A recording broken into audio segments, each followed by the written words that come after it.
عزیز طلبہ السلام علیکم۔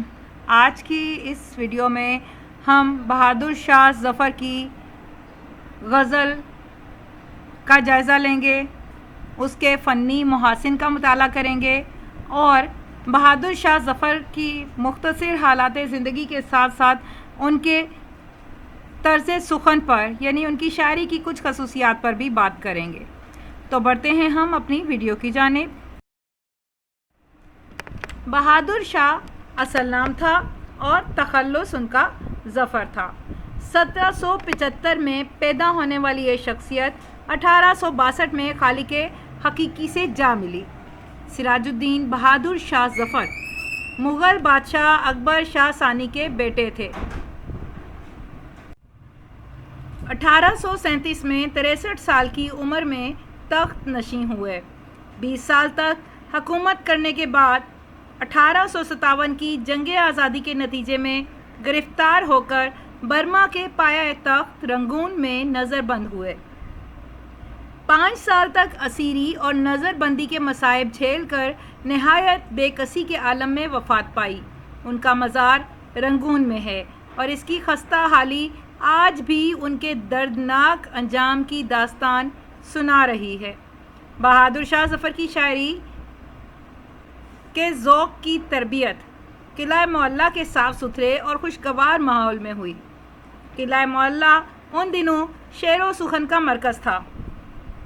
بہادر شاہ ظفر کی سرپرستی میں روز و شب شعر و شاعری کی محفلیں گرم رہتی تھیں۔ مومن، غالب، ذوق جیسے بلند پایہ شاعر ان کی محفل میں شریک ہوتے تھے۔ اپنے دور کے نامور اساتذہ فن سے اصلاح شاعری کے باوجود بہادر شاہ ظفر کی شاعری کا اپنا ایک رنگ ہے جو ان اساتذہ سے بالکل جدا ہے۔ اب ہم بات کریں گے ان کی شاعری کی نمایاں خصوصیات کی۔ اس میں سب سے پہلے ان کے اسلوب بیان پر بات ہوگی۔ ظفر کی زبان سادہ، سلیس اور رواں ہے۔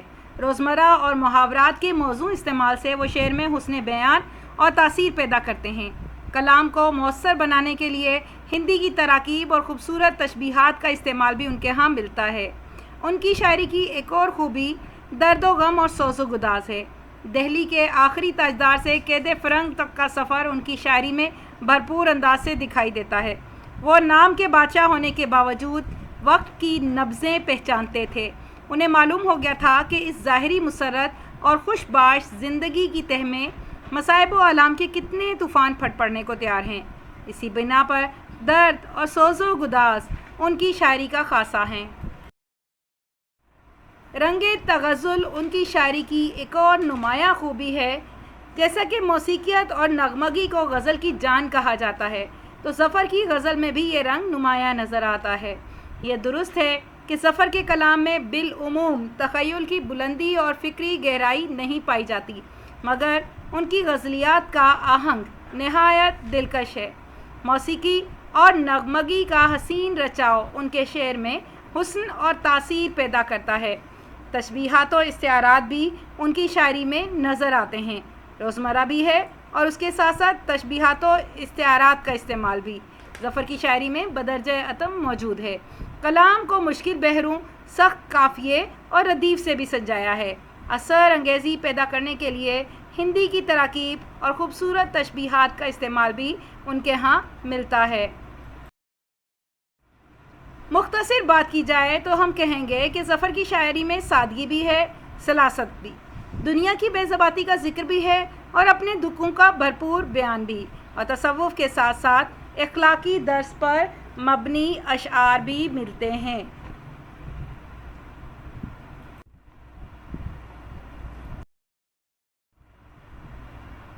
اب ہم ان کی شاعری پر بات کریں گے، ان کی غزل پر۔ غزل کا شعر نمبر 1۔ ہم نے دنیا میں آ کے کیا دیکھا، دیکھا جو کچھ سو خواب سا دیکھا۔ آپ کو شعر کی، غزل کی اصطلاحات میں پہلے بتا چکی ہوں، اور اسی حوالے سے دیکھا جائے تو یہ شعر مطلع کا شعر ہے۔ اس کے علاوہ علم بیان کی خوبیاں بھی ہم لوگ اس پر بھی بات کر چکے۔ تو اس شعر میں علم بیان کی خوبی تشبیہ نظر آتی ہے۔ دنیا کی رنگینیاں خواب کی طرح ہیں۔ شاعر اسی حوالے سے کہتے ہیں کہ دنیا کس قدر بے ثباتی کا ٹھکانہ ہے۔ ہم نے اس دنیا میں جو بھی وقت گزارا، خواب و خیال کی طرح سے وہ وقت ختم ہو چکا۔ صنعت تشبیہ کے حامل اس شعر میں شاعر نے دنیا کو خواب سے تشبیہ دی ہے۔ اس فانی دنیا کی کوئی حقیقت نہیں۔ وقت آخر ہم پر یہ حقیقت آشکار ہوتی ہے کہ خواب کی طرح زندگی کا سفر بھی ختم ہونے کو ہے۔ درد نے اس حقیقت کو کچھ اس انداز میں بیان کیا ہے: وائے نادانی کے وقت مرگ یہ ثابت ہوا، خواب تھا جو کچھ کے دیکھا، جو سنا افسانہ تھا۔ اب ہم بات کریں گے ان کی غزل کے شعر نمبر 2 کی۔ ہے تو انسان خاک کا پتلا، لیکن پانی کا بلبلا دیکھا۔ انسان کو پانی کا بلبلا قرار دیا، یعنی استعارہ بمعنی فانی زندگی۔ اس شعر میں استعارے کی خوبی نمایاں ہے اور شاعر کا کہنا ہے کہ حضرت انسان خاک کے پتلے کی طرح سے ہیں۔ اگرچہ خاک کا خمیر رکھتے ہیں، لیکن اس کی حقیقت پانی کے بلبلے سے زیادہ ہے۔ اس کی کوئی حقیقت نہیں ہے، اس کی کوئی حیثیت نہیں ہے۔ انسان بہت مختصر وقت کے لیے اس دنیا میں آیا ہے۔ یہ زندگی فانی اور عارضی ہے اور اس دنیا کی پانی کے بلبلے سے زیادہ کوئی حقیقت نہیں۔ بقول میر تقی میر، ہستی اپنی حباب کی سی ہے، یہ نمائش سراب کی سی ہے۔ غزل کا شعر نمبر 3: خوب دیکھا جہاں کے خوباں کو، ایک تجھ سا نہ دوسرا دیکھا۔ مجاز مرسل کی خوبی کے حامل اس شعر میں عشق حقیقی اور رنگ تصوف نمایاں ہے۔ شاعر اللہ تعالیٰ کی تخلیق کردہ کائنات کے حوالے سے کہتے ہیں کہ دنیا میں ہمیں ہر سو اللہ کی قدرت کے جلوے نظر آتے ہیں، لیکن اللہ رب العزت کی ذات یکتا اور بے مثال ہے۔ اللہ کی ذات کے جلوے ہر ذرے میں عیاں ہیں، لیکن وہ ذات لازوال ہماری نظروں سے پوشیدہ رہ کر بھی ہمارے قریب ہے۔ دنیا کی رنگینی اور دلکشی بھی اسی ذات بے مثال کے طفیل ہے، گویا اللہ رب العزت جیسی ذات اور کسی کی نہیں۔ ظفر کی غزل کا چوتھا شعر: ایک دم پر ہوا نہ باندھ حباب، دم کو دم بھر میں یہاں ہوا دیکھا۔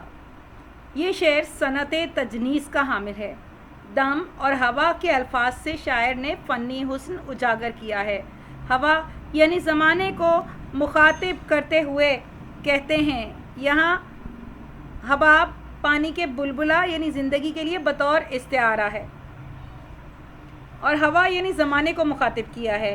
شاعر کا کہنا ہے کہ اس مختصر زندگی پر کیسا غرور و تکبر کرنا، یہ زندگی تو پانی کے بلبلے کی طرح ہے۔ انسان کو حباب سے تشبیہ دیتے ہوئے استعارتاً استعمال کیا ہے، یعنی حباب کو شعر میں استعارے کے طور پر استعمال کیا گیا ہے کہ یہاں لمحہ بھر کا بھروسہ نہیں، کب سانس کی ڈوری ٹوٹ جائے، لہٰذا اس فانی دنیا سے دل نہ لگاؤ، اس زندگی پر اتنا غرور نہ کرو، یہ دنیا فانی ہے اور عارضی ہے۔ انسان کو لمحے بھر میں اس دنیا سے رخصت ہو جانا ہے۔ ہمیں لمحے بھر کی زندگی کا معلوم نہیں اور ہم اپنے مستقبل کی طویل منصوبہ بندی کرنے چلے ہیں۔ بقول شاعر انیس، دم کا بھروسہ نہیں ذرا ٹھہر جاؤ، چراغ لے کے کہاں سامنے ہوا کے چلے۔ شعر نمبر 5: سامنے اس نگاہ کے دل کو، ہدف ناو کے قضا دیکھا۔ مجاز مرسل کی خوبی کے حامل اس شعر میں عشق مجازی کی کیفیت نمایاں ہے۔ محبوب کی نگاہ کو تیر کی مانند دل چھلنی کرنے کی بابت شاعر کا کہنا ہے کہ میرے دوست نے مجھے اس طرح دیکھا کہ اس کی نگاہ تیر کی طرح میرے دل میں پیوست ہو گئی۔ اس کی نگاہوں کے تیر چلے اور اس کے نشان سے دل چھلنی ہو گیا اور مجھے جان سے گزر جانا پڑا، یعنی ان نگاہوں کے نشانے سے ہم فنا ہو گئے۔ مجھے ایسے معلوم ہوا کہ اس کی نگاہوں کا تیر میرے دل و جان کو زخمی کر گیا اور میں موت کے قریب پہنچ گیا۔ غزل کا شعر نمبر 6۔ نہ ہوئی تیری خاک پا ہم نے خاک میں آپ کو ملا دیکھا۔ اس شعر میں بھی صنعت تجنیس کی کیفیت نمایاں ہے۔ عشق حقیقی اور عشق مجازی دونوں صورتوں میں اس شعر کو لیا جا سکتا ہے۔ اگر حقیقی شعر کی بات کی جائے، اگر عشق حقیقی کی، تو کہا جا رہا ہے کہ ہم نے اللہ کے احکام کی بجا آوری کی کوشش کی، لیکن ہم مکمل طور پر کامیاب نہیں ہو سکے اور اس دنیا سے گزر گئے کہ عشق رسول اور اتباع رسول ہی ہماری زندگی کا حاصل ہے۔ ہم اس مقصد کو حاصل کرتے ہوئے اتباع رسول میں درجہ کمال تک نہ پہنچ سکے اور وقت آخر ہمیں اپنی اس ناکامی پر حسرت اور افسوس ہے۔ شعر کے مجازی معنوں میں اگر بات کی جائے تو شاعر کہتے ہیں کہ میں نے محبوب کی خاطر اپنی خودی اور انا کو بھی بھلا دیا، لیکن میرا محبوب اس قدر لاپرواہ ہے کہ اس کی نظر میں میری کوئی وقت نہیں۔ میں محبوب کے قدموں کی دھول بننے کا خواہاں تھا۔ اس آرزو کو پورا کرنے کے لیے خاک تک میں مل گیا، لیکن اب حال یہ ہو چلا کہ اس کی لاپرواہی کے باعث اپنی جان سے جا رہے ہیں۔